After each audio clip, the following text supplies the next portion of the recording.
আসসালামু আলাইকুম। আমি চলে আসলাম আমার করলার জমিতে পরাগায়নের কাজ করার জন্য।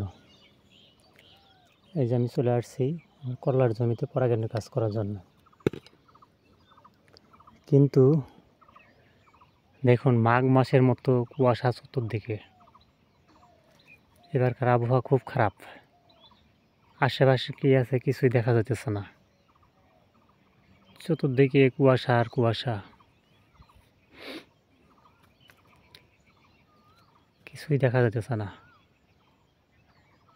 দেখুন সূর্য উঠতেছে, সূর্য উঠছে, তারপরেও দেখা যাইতেছে না, শুধু কুয়াশা আর কুয়াশা।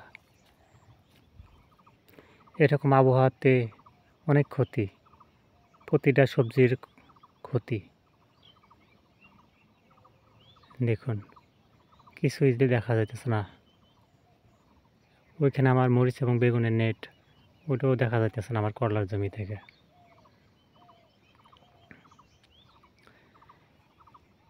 এরকম আবহাওয়াতে দেখা যাবে করলার বা বিভিন্ন সবজির পচন শুরু হয়েছে, ফলন কম হবে, হুট করে বৃষ্টি হবে, অতিবৃষ্টি, অনাবৃষ্টি, বিভিন্ন সমস্যা।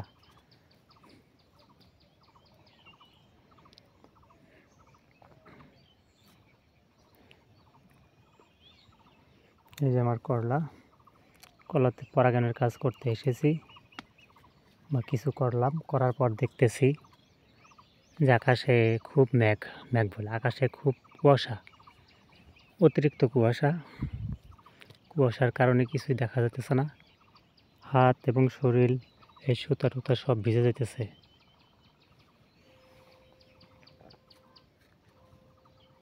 এই যে পরাগায়নের কাজ করছি, এই যে এগুলো সব গতকালকে পিন মারা আছে, এগুলো আজকে খুলতে হবে, খুলে পুরুষ ফুলের রেণু লাগাইতে হবে।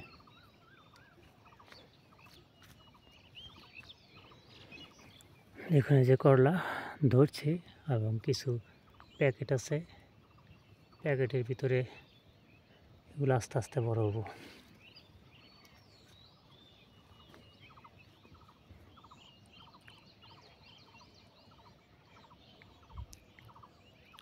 দেখা যায় না আমার এই করলা ক্ষেতের এই পাশ থেকে ও পাশ পর্যন্ত সঠিকভাবে দেখা যাইতেছে না। ওই পাশে কিন্তু ভুট্টা ক্ষেত আছে, করলা ক্ষেতের পাশে কিন্তু দেখা যাইতেছে না।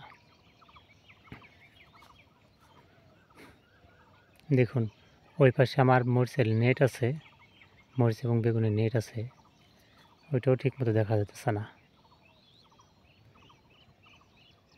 দেখুন গাছগাছালিও দেখা যাইতেছে না ঠিকমতো।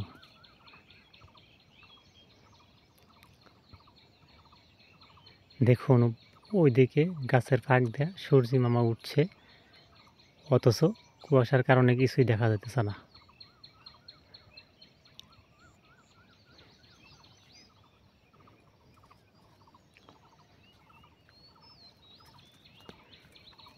তো আপনারা সকলে ভালো থাকেন, সুস্থ থাকেন। পরবর্তীতে দেখা হবে অন্য কোনো ভিডিও নিয়ে।